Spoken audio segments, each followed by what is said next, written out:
Late at night, rain tapped persistently against the thin glass of a window in a modest Washington motel. Lila sat motionless on the edge of the bed, completely numb. She had lost everything. An electrical fire had consumed her art studio, and the bitter scent of ash still clung heavily to her ruined clothes. Outside, a red neon sign flickered through the thick fog. The cramped room felt suffocatingly still until 3 slow knocks echoed from the wooden door. Lila opened it and saw her estranged older sister standing there. Beatrice stepped inside slowly, deliberately. She offered no hello, no apology, no comforting embrace. She did not speak a single word. Years of unbroken silence entered with her and hung heavy and suffocating in the damp air.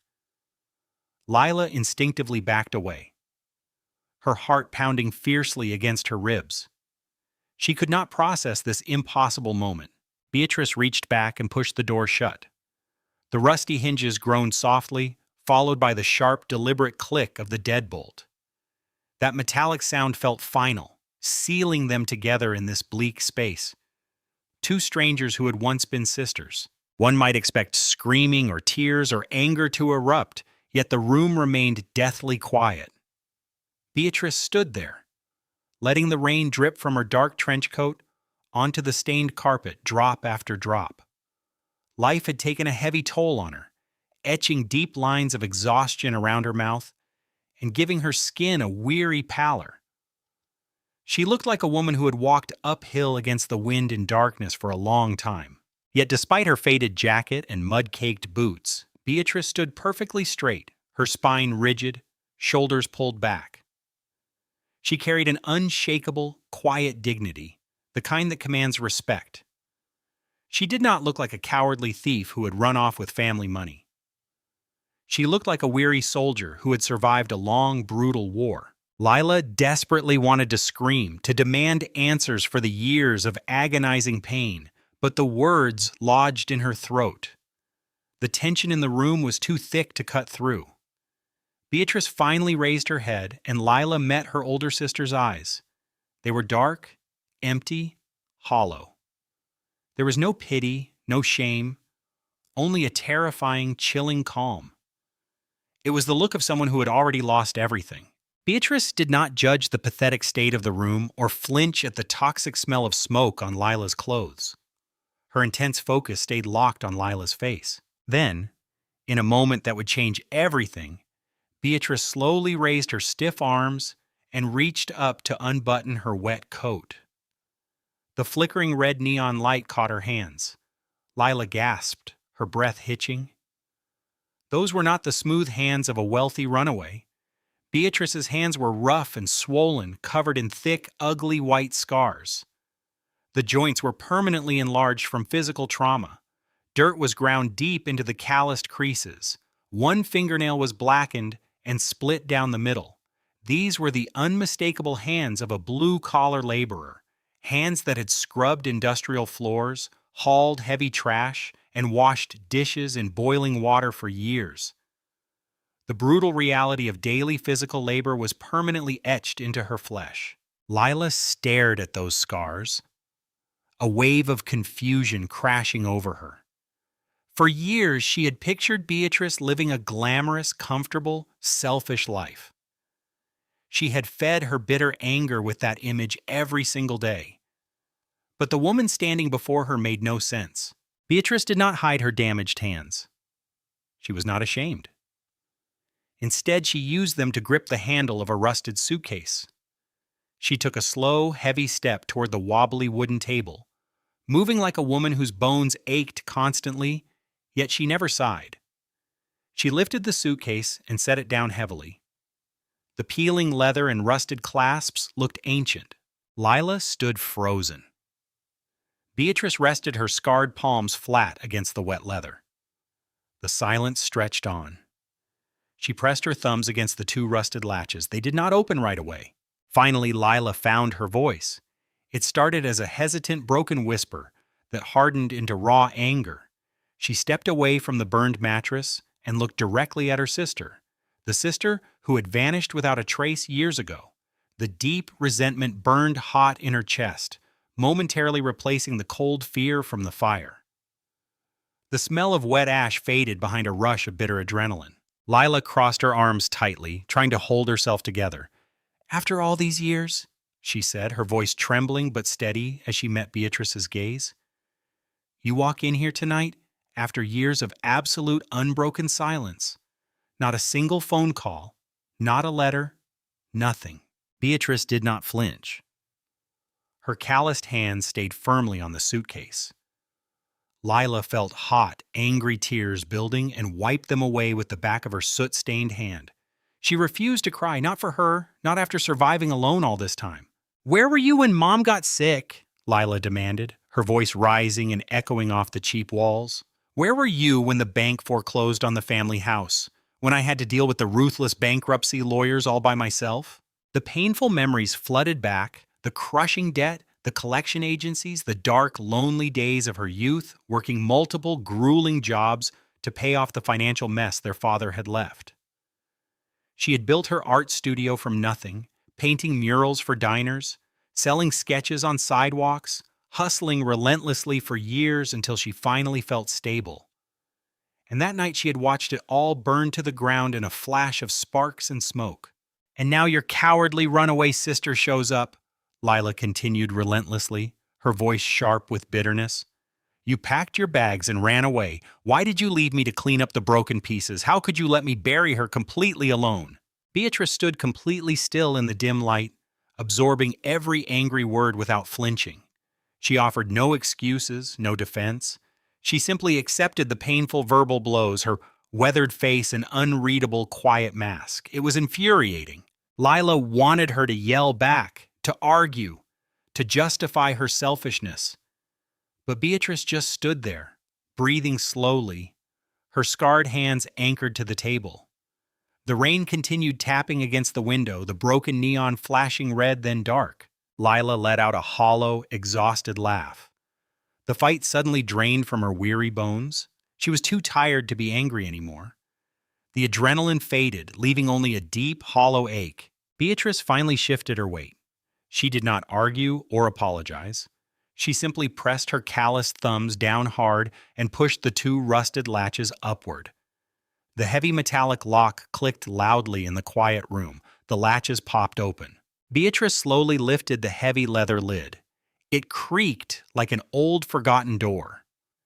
The smell of the suitcase hit immediately, not of crisp money or a fresh start, but of damp basements, old dust, and cheap cardboard. Lila could not help but lean forward slightly. Human curiosity is powerful. She expected to see stacks of stolen cash, the missing family fortune that had supposedly funded Beatrice's glamorous escape. But the suitcase held no cash, no expensive clothes, no jewelry, no stolen treasure. There was no magical fix for Lila's ruined life, only bitter disappointment. Beatrice reached her scarred hands inside without hesitation. She knew exactly what she was reaching for in the dim light. She pulled out a massive stack of thick yellowed paper and dropped it onto the cheap table with a dull thud. A small cloud of ancient dust puffed into the air. She pulled out another stack, then another, until the entire table was covered in paper, hundreds of old pages with curled brown edges, some bound with rusty clips, others in faded manila folders. The musty smell of a forgotten archive grew stronger. Lila stepped closer and looked at the top page. It was a formal legal heading from the United States District Court, the bold formatting and dense legal jargon of federal bankruptcy documents. There were notices of property foreclosure, aggressive letters from debt collection agencies, federal asset freeze orders. These were the same terrifying documents that had haunted her youth. The cold proof of their father's massive financial crimes that had shattered their family. Why did Beatrice have these? Why had she carried them for so long? Lila felt a sharp spike of renewed anger. It felt like a cruel joke. She had just lost her entire studio that night, and now her sister showed up to dump their past trauma on the table, reminding her of the worst time in their lives, the loss of their home, their mother to stress and sickness.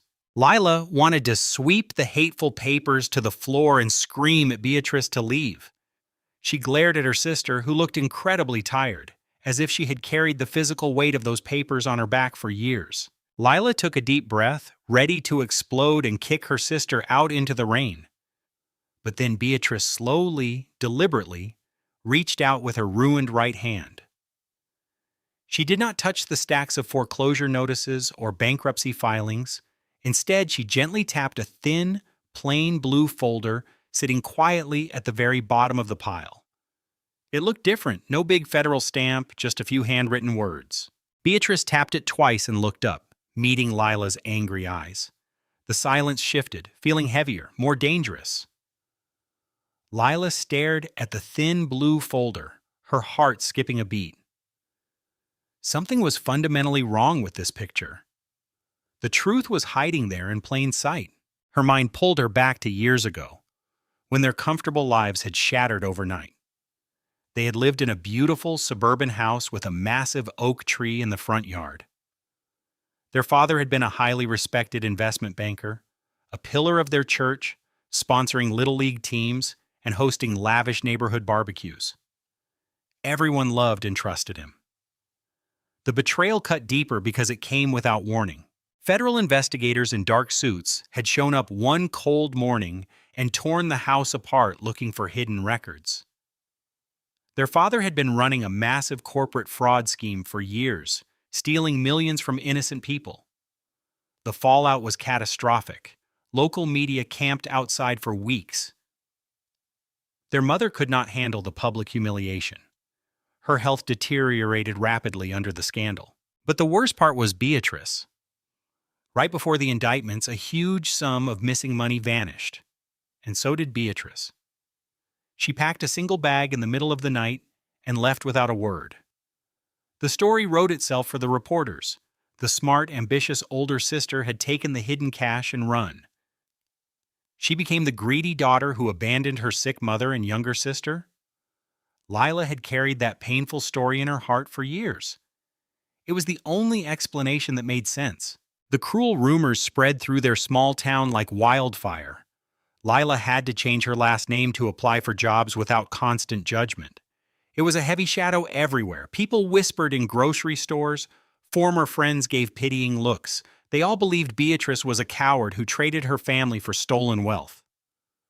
Lila had convinced herself Beatrice was sipping expensive wine on some distant beach. Have you ever judged someone completely based on the messy surface of a tragedy? We all do it because anger is easier than the complicated truth. Lila had used that bitter anger to survive her darkest days. She had used hatred of her sister as fuel to build her studio. She truly believed she was the strong, loyal daughter who stayed to weather the storm. But looking at Beatrice now, the exhausted woman with scarred hands did not match the wealthy, runaway narrative. The pieces of the last years did not add up. If Beatrice had taken the stolen money, she would not be wearing muddy boots or carrying the hollow look of immense suffering. Lila's eyes drifted back to the plain blue folder. Beatrice kept her scarred hand resting gently next to it. The oppressive silence felt fragile, like the calm before a storm. Beatrice slowly flipped open the heavy cardboard cover. The red neon light illuminated the crisp top page, a formal bank transfer authorization from the day their world collapsed. Beatrice pressed her thick, scarred index finger firmly on the fading signature line. Lila leaned closer. It was not Beatrice's neat handwriting. It was their father's rushed, sloppy signature. He had personally forged the massive transfer to an offshore account to hide his stolen funds from investigators. Beatrice had never touched a single dime. The shocking realization hit Lila like a physical blow. The selfish runaway sister narrative was fiction, a fabricated, painful lie. Beatrice kept her hand flat on the table. Her voice finally broke the tense silence, low, raspy, and remarkably steady. She laid out the cold facts of that terrible week. The federal investigators were furious and aggressive.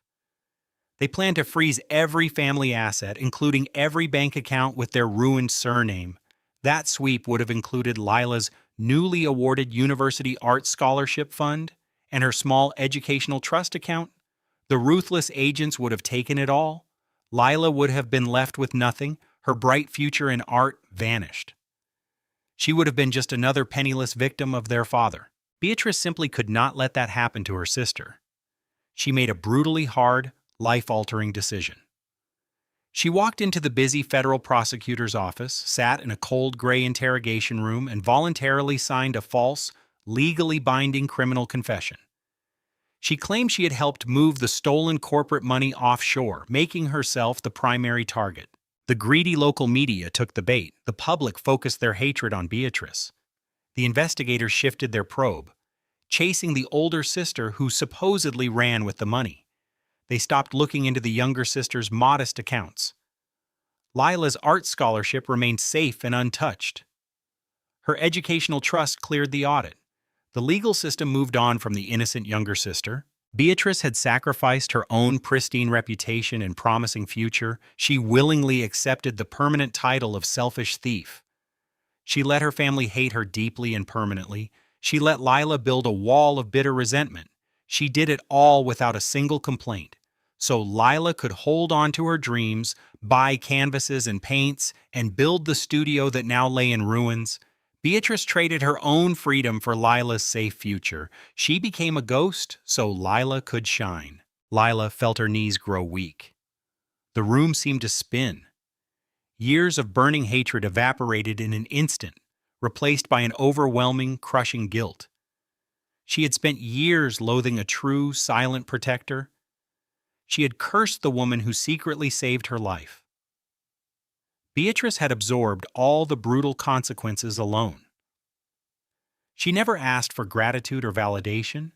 She simply took the fall so Lila could live a clean, untainted life. Beatrice watched the rain hit the window, standing quietly in her cheap, wet coat. She was the definition of pure, selfless, unconditional love. Beatrice did not pause. She moved the blue folder aside and reached deeper into the suitcase. Her scarred hands pulled out several thick bundles of small white envelopes, bound with brittle yellow rubber bands. Lila saw the faded red ink stamp of the State Women's Correctional Facility on the corners. Beatrice had not been on a tropical beach. She had spent years locked inside a freezing concrete cell, serving a long federal sentence for a crime she never committed. Those bundles contained hundreds of handwritten letters addressed to Lila. Beatrice had written one every night before bed, sitting on a hard steel cot in the dark. She wrote about how proud she was of Lila's college scholarship, about missing the smell of fresh oil paints. She poured her broken heart onto those cheap prison pages. Lila felt a lump force in her throat. She reached out and touched the top envelope with trembling fingers. The paper felt brittle under her soot-stained fingertips. If Beatrice wrote all these letters, why had they never arrived? Why had Lila spent those years feeling abandoned? Beatrice saw the painful question in her sister's eyes. Beatrice's public defender had given her strict legal advice. Any contact with Lila would ruin everything. If a convicted felon sent letters to a university student, people would talk. Journalists would track the prison address and drag Lila's clean name back into the mud. The university might revoke her scholarship and cut off her funding. So Beatrice made the agonizing choice to keep every letter hidden. She accepted the crushing silence of solitary confinement to protect Lila. She absorbed all the punishing loneliness alone. Beatrice slipped one envelope out and carefully unfolded the thin yellowed sheet. Her raspy voice echoed softly as she read the faded words she had written years ago. I know you probably hate me right now, and that is okay, but please use that fierce anger to push yourself incredibly hard every day. Paint the beautiful world you actually deserve to see, not this ugly one. I am always sitting right there in the front row cheering for you, even if you can never see me sitting in the dark audience. Lila completely broke down listening to that raw, pure confession. The dam of bitter resentment shattered. The tears she had held back for years finally fell, mixing with the ash on her face. She realized Beatrice had never abandoned her. Her older sister had built a silent fortress to keep her safe. The painful distance was not cruel betrayal. It was fierce, protective, unconditional love. The profound truth sat on the table. Lila wept quietly, mourning the lost time. She finally understood the unbearable weight Beatrice had carried alone. Every unsent letter was a testament to true devotion. Beatrice had given up everything to buy Lila a chance. Beatrice set the stack of envelopes down next to the blue folder. The terrible secret was out, but there were more years to account for. Lila sat frozen, wiping tears from her cheeks. What had happened during the long years after Beatrice got out of prison? Beatrice reached back into the suitcase and pulled out a thick stack of tiny, wrinkled paper slips held by a cheap, rusty binder clip. She dropped them in front of Lila. Duh. Lila leaned forward and squinted in the flickering light. The top slip was a standard minimum wage pay stub from a late-night industrial cleaning company in the distant suburbs. She flipped to the next, a wrinkled receipt from a busy, greasy diner where Beatrice had worked as a dishwasher, scrubbing crusted plates for long hours. Lila kept flipping through the stack with trembling fingers, endless pay stubs from terrible, physically demanding jobs, receipts from overnight warehouse stocking shifts, evidence of brutal landscaping work in blistering summer heat. When you walk out of prison with a felony record permanently attached to your name, you do not get a fresh start. You do not walk back into a comfortable office job. Corporate America shuts its doors. Beatrice had no chance of rebuilding her professional career. She was forced to take the hardest, most invisible jobs. The ones nobody else wants, the ones that slowly break your body day after day. Beatrice had spent years living in the grueling shadows of the working class. While Lila hosted glamorous gallery openings in the city center, Beatrice was likely emptying overflowing trash cans in the cold alley behind the building. While Lila shook hands with wealthy art collectors, Beatrice was exhausted, scrubbing stained industrial floors on her aching knees. The contrast between their lives was heart-wrenching. Lila had spent years resenting Beatrice for supposedly living a life of stolen luxury. She had convinced herself Beatrice was selfishly enjoying the fruits of their father's crimes. But Beatrice had been quietly drowning in the exhausting reality of minimum wage survival. She had traded her beautiful hands for severe calluses and deep scars. Lila looked up from the pile of pay stubs and back at her sister's ruined hands, the deep dirt embedded in the skin, the swollen joints, the blackened split fingernail. Suddenly, those ugly scars did not look like signs of failure. They looked like hard-won badges of honor.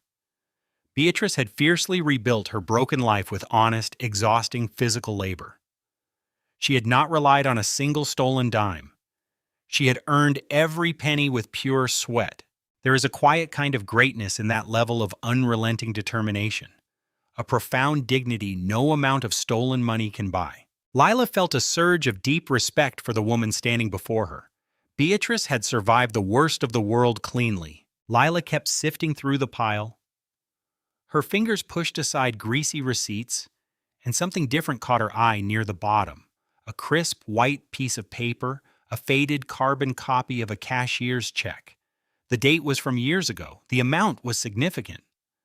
Lila remembered that terrifying month vividly. Her small, struggling studio was failing, the bank threatening eviction. Then a miraculous anonymous donation arrived in the mail and saved everything.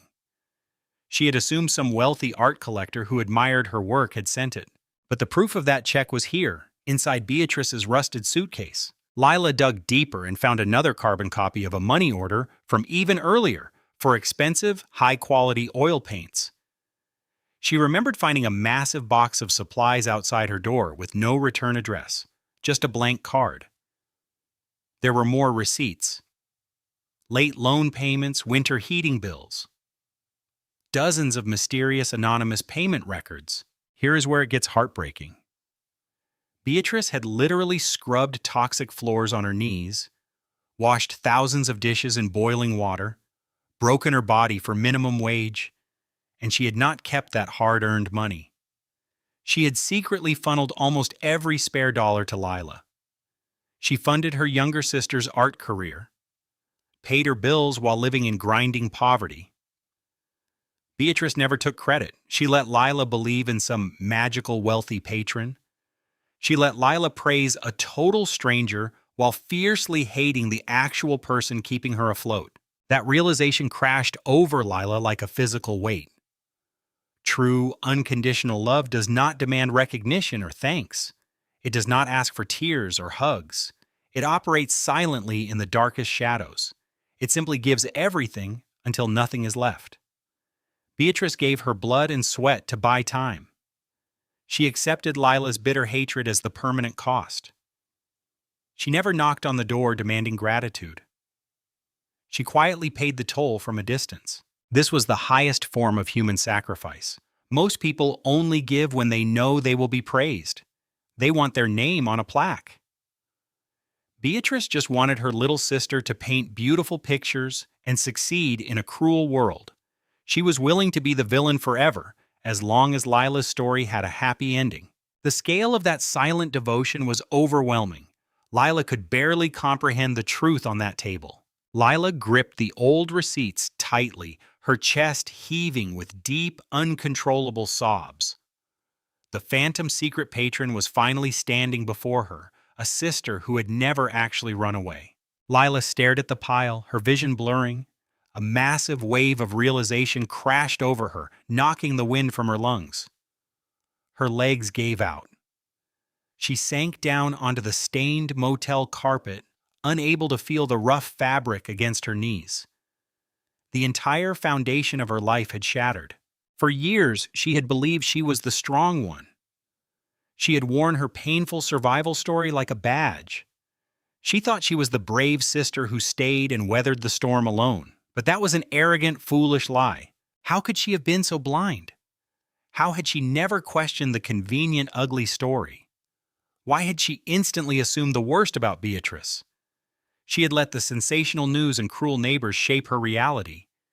She had spent years guarding her angry ego. Beatrice had spent those same years silently bleeding for her. The overwhelming scale of her own arrogance was crushing. She had proudly built her identity on a heartbreaking falsehood. She had painted herself as the ultimate tragic hero, while the actual hero was scrubbing dirty diner plates at midnight. Lila buried her face in her ash-covered hands. Deep sobs shook her body.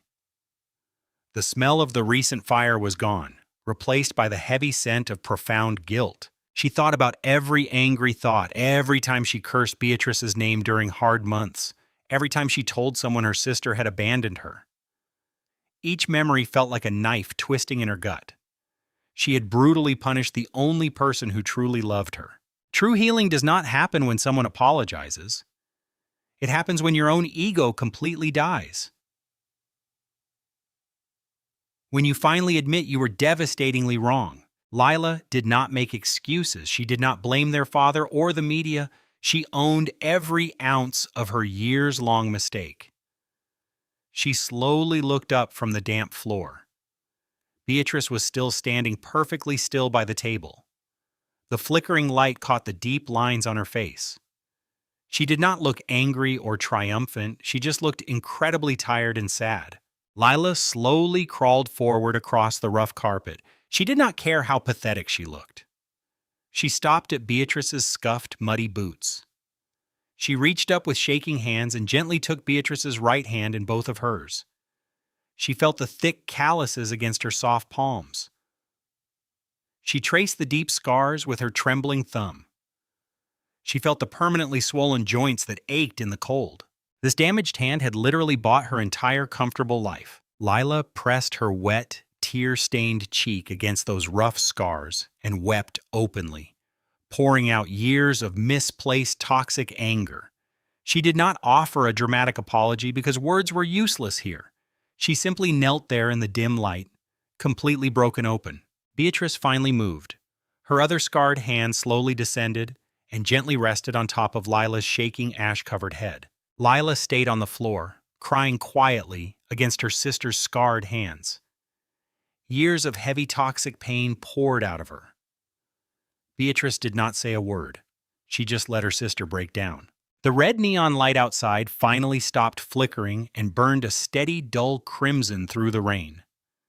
The motel room felt different now, not cheap and depressing, but a quiet, sacred space of truth. A heavy, invisible burden had been lifted. Eventually, Lila's sobs slowed. She took a long, shaky breath and wiped her eyes. She pushed herself up off the carpet, her knees stiff and aching. She stood and looked back at the small table. The rusted suitcase was still open, almost every piece of paper out, all the legal files, the unsent letters, the minimum wage receipts. The entire devastating story was scattered everywhere. But then Beatrice reached back into the dark suitcase one last time. She did not pull out more papers or reminders of the past. She reached her heavily scarred hand to the very bottom, feeling around the torn leather lining. She carefully pulled out one single crisp manila envelope. It looked completely new. Not yellowed or dusty, it was untouched by time or tragedy. She gently laid the fresh envelope on top of the pile. She did not push it toward Lila. She just let it sit quietly. The heavy silence returned, but this time it was different. Not bitter anger or resentment, but intense, quiet anticipation. Lila looked down at the plain envelope, her heart racing. What else could be hidden there? She nervously reached out with a trembling hand, flipped open the small metal clasp, and slid her fingers inside. She pulled out a single sheet of paper, an official, perfectly legal property deed with fresh, bright blue ink stamped at the bottom. It stated the property was paid off in full. Lila stared at the formal legal address. It was not in the busy downtown art district. It was way out in the quiet rural suburbs, a specific address she remembered seeing online recently. It was a small, abandoned greenhouse on overgrown land, the kind of place that needed hard work. Cleaning, painting, new plumbing, but it had massive, beautiful glass walls that let in incredible natural sunlight. It was the perfect, quiet place to start over, to build a brand new art studio. Lila felt a hard, heavy object slide out of the envelope into her dirty palm. It was a single, heavy, solid brass key, cold to the touch, slightly tarnished. She stared at it. It felt incredibly heavy, like it weighed 1,000 pounds. She traced the jagged teeth with her thumb. This was not just a key to a dusty greenhouse, it was the key to her entire future, a completely clean, debt-free, fresh start. Beatrice had quietly purchased this small property in cash. She had saved every single minimum wage penny to buy it. She had bought a broken greenhouse so Lila could finally paint in the sun. Lila just stared at the heavy brass key in her hand. She looked back up at her older sister. Beatrice still had that quiet, stoic look, but the terrifying hollow emptiness in her dark eyes was gone. It was replaced by a soft, profound sense of deep, hard-won peace. She had finally dropped the massive, invisible burden she had carried for years. She did not have to hide in the bitter shadows anymore. The terrible secrets were out in the open, scattered across the table. Beatrice took a slow, deep breath. The damp air rattled slightly in her exhausted chest. She finally spoke the longest, most complete sentence of the night. Her raspy voice was incredibly gentle, like she was talking to a frightened child. "I heard the terrible news about your art studio fire on the late evening broadcast," she said. She paused and looked down at her own ruined hands. "I saw the horrible smoke still rising from the downtown building on the TV screen." She gently rubbed her calloused thumb across her split, blackened fingernail. "I honestly thought about just sending you this envelope anonymously in the morning mail." Lila shook her head quickly, desperate to understand. Why would she continue to hide after doing something so generous? Why would she not want Lila to finally know the healing truth?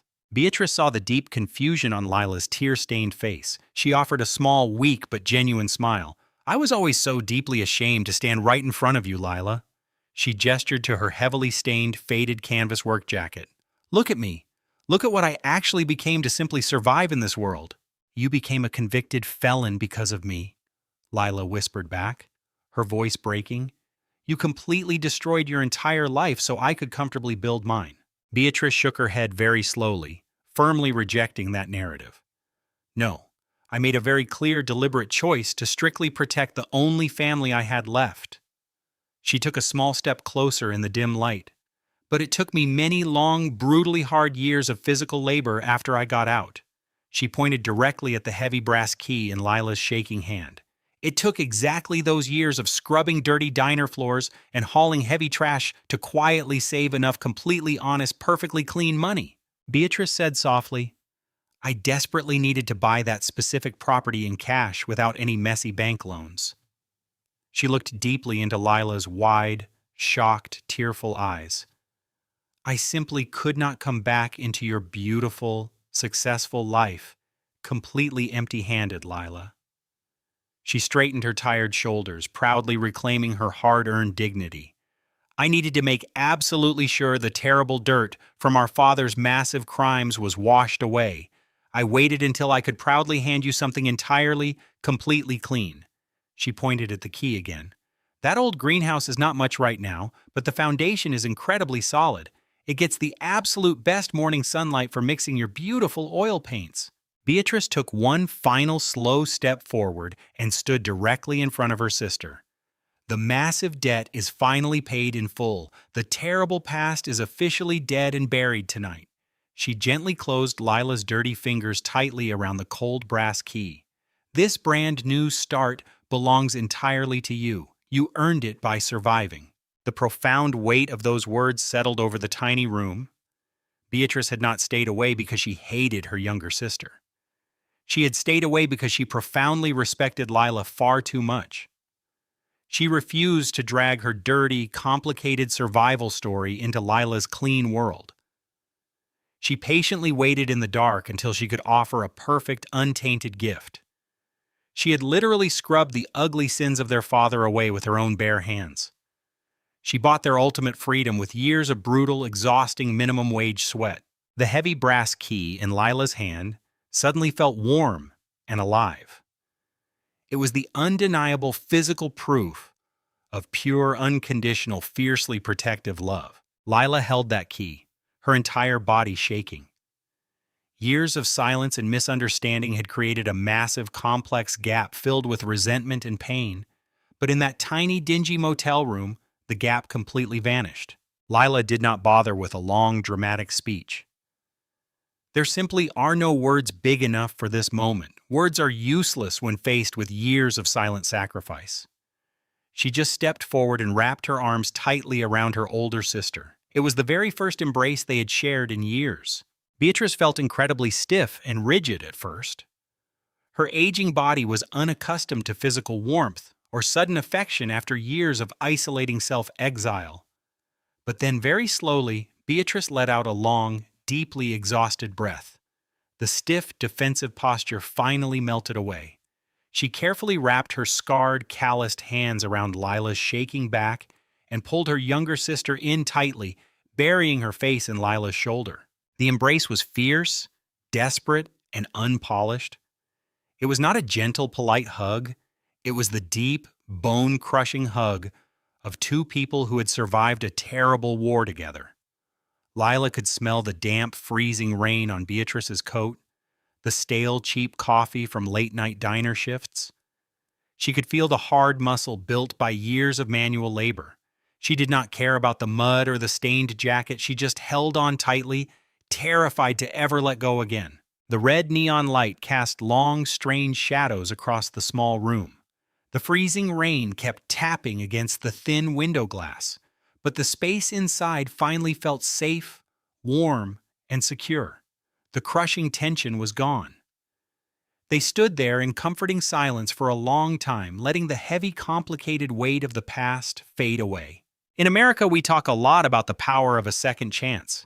We love stories about redemption and fresh starts. But true redemption does not usually happen under bright, glamorous lights. It usually happens in quiet, unglamorous, easily forgotten places. It happens in cheap highway motels late at night. It happens when you finally decide to let go of your proud ego. When you finally choose unconditional forgiveness over comfortable, familiar anger. Lila realized she had lost an art studio but gained her entire family back.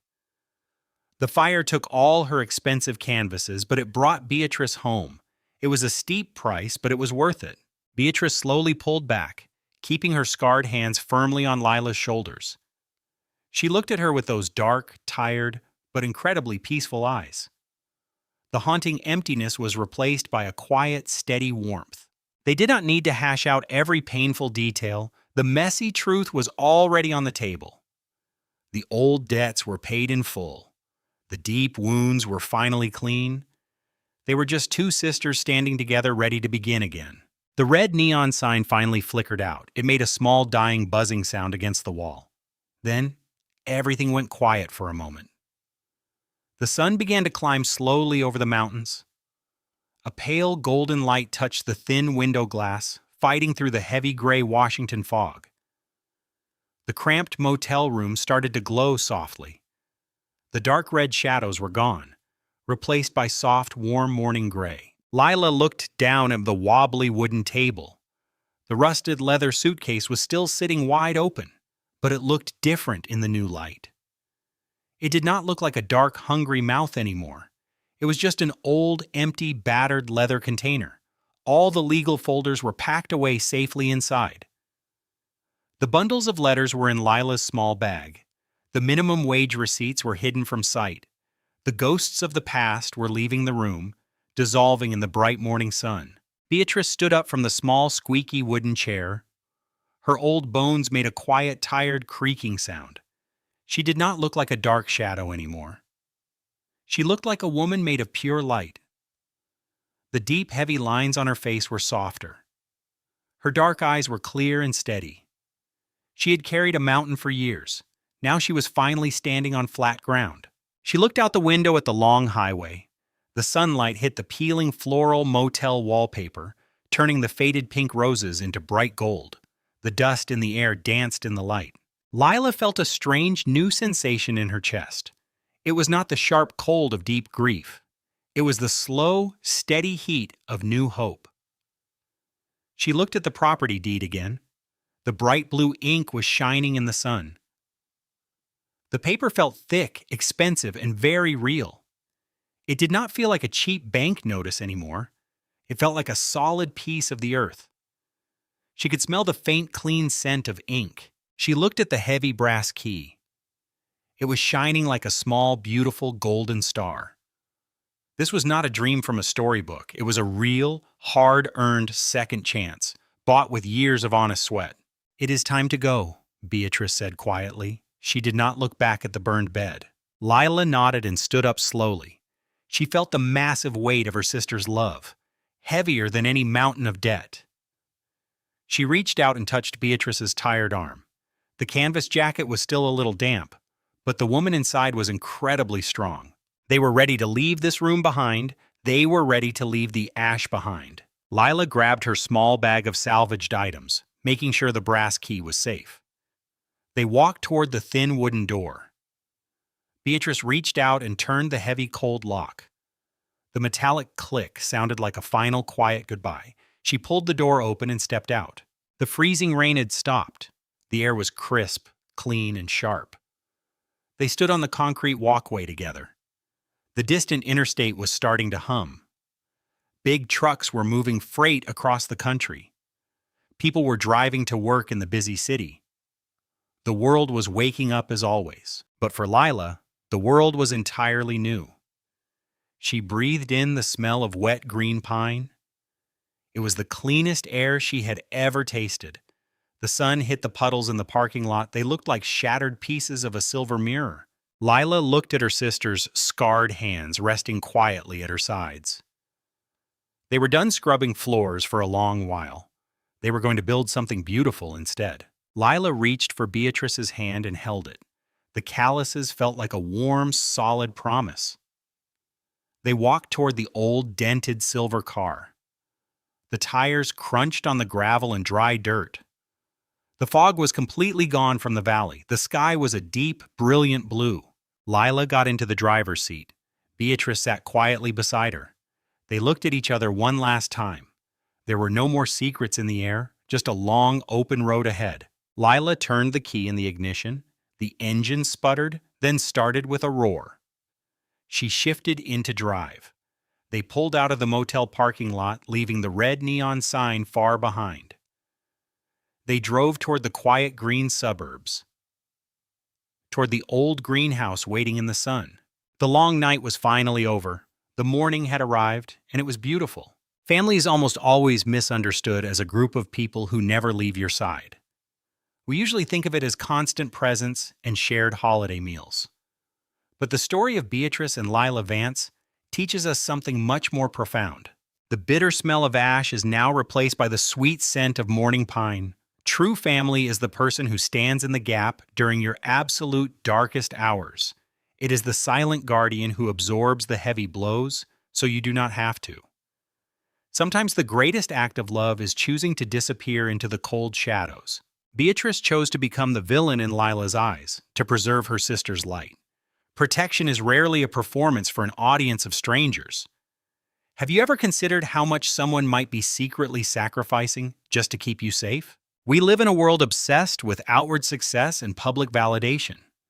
We praise the famous artists in the galleries, but often ignore the workers scrubbing floors. Beatrice Vance carried the physical weight of years of manual labor on her back. Her scarred hands were the true price of Lila's clean and successful life.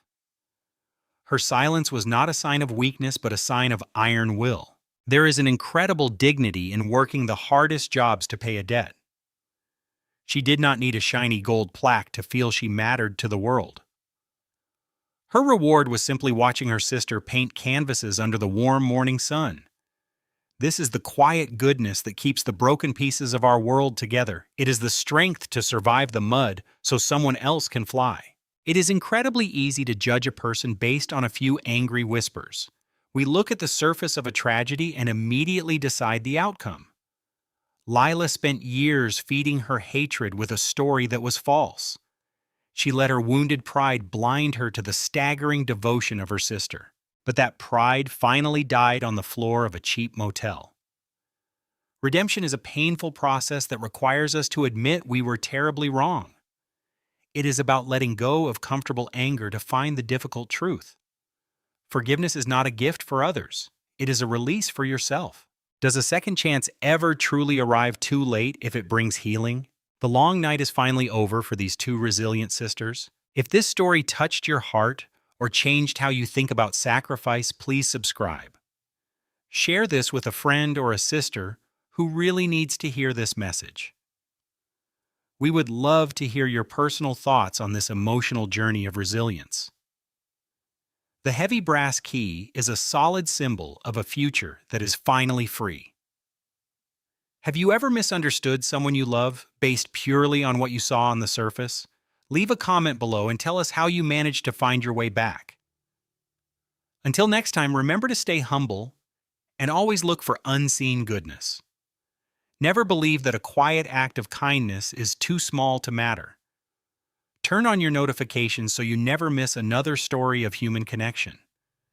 Your support truly helps us tell more stories about the incredible and resilient human spirit.